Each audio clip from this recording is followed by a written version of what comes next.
let's talk dating. The feeling that someone might have that I'm never going to meet someone, that you've hit that point where you think my sweet spot's gone. Most of my friends are paired off with somebody. I'm not the kind of hot catch I might have been. You've gone through all the apps, the dating sites, and you think, I've missed my window. So I think it's really important to think about what language you're using there. You know, when we use quite defeatist language, quite kind of statement language of I'm never going to meet someone, we're reaffirming something for ourselves. We're creating a narrative, and you know, you naturally will end up making decisions out of that. Like you get an invitation to go out, you think, oh, what's the point? I'm not going to meet someone there. You know, so kind of just challenging yourself to kind of to look at the language that you're using in your own mind and just bring in a bit of kind of uncertainty into it. Or haven't met anyone yet. This sort of language thing, again, you know, the self-help books would say that language is important, but does it really make much of a difference? Yeah. It does. Absolutely. Because it informs that these become our belief systems, especially when we use language that seems so certain. They drive our decisions. You know, if I'm never going to meet someone, what is the point? You know, what is the point in trying? What is the point in putting myself out there? What is the point in pursuing another date with that person? You know, but also looking at patterns.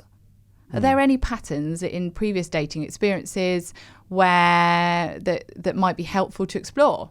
Like, is it always a 2-date thing and then it fizzles out? Is it always maybe? Is it, you know, is it certain qualities about someone that suddenly turn you off and you think, you know, the way that they eat? You know, you go for a date, you go for a meal and you're thinking, oh gosh, absolutely not, I'm out of here. Okay, let me jump in here. Okay.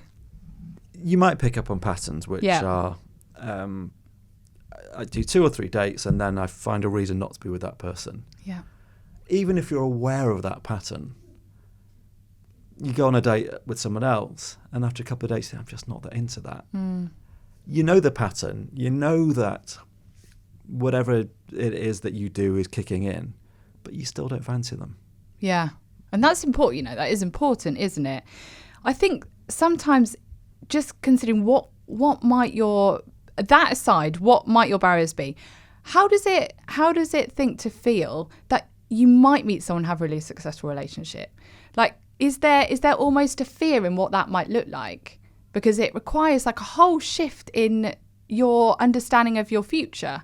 You know, sometimes it's like asking yourself, do I believe I'm worth a really good relationship?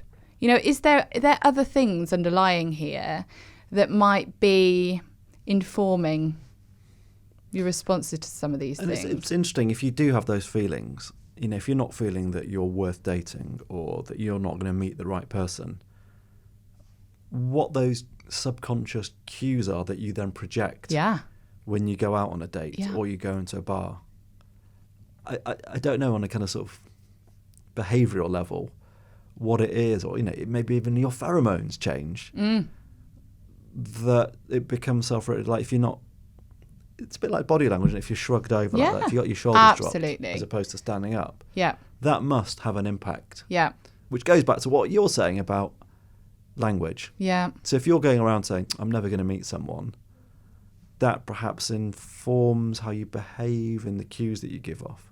Yeah, and what you're reading into things and what you're filling those gaps with and filling those unresponded, you know, the gaps between sending a message and getting one back. You know, what are you filling that space with in your mind? Like what's that dialogue that you're having with yourself about your worthiness of being in a really fulfilling relationship? Like, do you feel worthy of love from another person?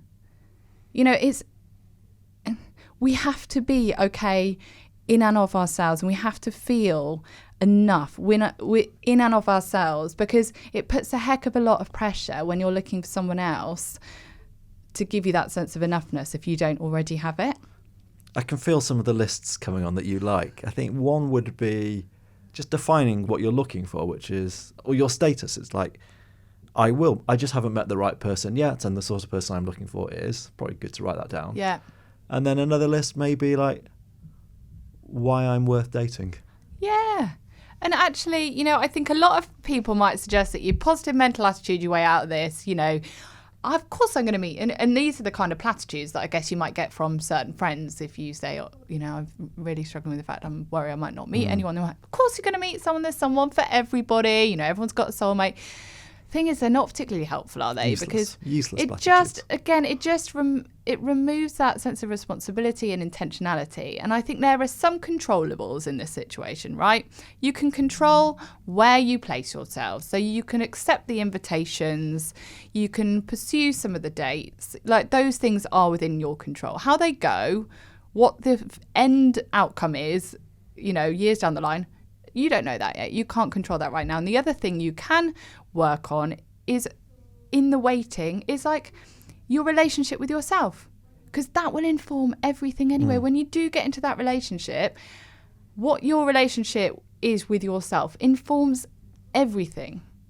So it'll inform the quality of that relationship. It'll inform who and how you allow someone into your life. And then at some stage, when you take a good look at yourself, when you look at your patterns, and especially if those patterns are repeating, is there a certain age you think, drop your standards? You're being too picky. Come on, there's, you know, you're always coming up with an excuse not to be with someone. I think that's it. Is when you know that you're finding excuses. You know, what are you excusing? What is it? Often there, you know, is there a fear actually underneath that? That if I let that go and this relationship goes beyond the second date, maybe the third, maybe the fourth, and who knows where, is there actually a bit of a fear about what that might mean to me? You know, what the change and the challenges that might come with that, the different, the unknown. You know, sometimes we almost put our own blocks in the way sometimes for things that we actually, you know we want. Worth thinking about. Yeah, no, it's good food for thought. So what, you know, when you got married, did you drop your standards? We met so young, and I've just had to, along the way, to enable our relationship to continue, work on my relationship with myself. It was rubbish, you know, and it's damaging to a relationship when ultimately you find it hard to love yourself. Therefore, when you get to a point that someone is there saying "I love you," you know, there's a massive gap between what you believe you're worthy of and what they're saying you're worth. You know, and that's really that impacts relationships. So if you can get to a place where you are working on your sense of self and your sense of worth, so that when you do meet that person one day, hopefully, and then they say, "This is what I see you're worth. This is why I love you," and you kind of know that isn't. And there isn't this kind of value mismatch. Yeah. Just sort of out of interest, what did you do that helped you with your sense of self-worth? Yeah, so I had to, you know, see a psychotherapist. I'm very much often about exploring those childhood relationships, and often that's where our sense of our understanding of our worth can be set, but it's not set. Like, we can change it. I had to address my internal dialogue. So often it's about, how do you talk to yourself? What language are you using when you're responding to yourself in your mind? How would you feel if someone spoke to someone that you love like that, a family member or a friend? You know, would that be okay? And it goes back to, again, if it's not okay for them, it's not okay for you. If you're constantly bullying and berating yourself internally and criticizing yourself, it's going to be really challenging when you get someone speaking to you consistently, kindly and lovingly. And that's what happens in a marriage, is it? Well, you know, occasionally. Yeah, and actually, when someone loves you, if you don't love yourself, it's a discrepancy. It's a challenge. It's going to impact things. So if that is something you can work on in what might feel like a waiting room, don't just make it a static waiting. Make it a proactive changing, so that you're enjoying yourself more, regardless of whether that other person is there telling you you're great or not. Let me tell you, this is one of your better points. One of my better ones. Good. This point is worth it. Yes, good. It's good. Thank you, Anna. Note that one.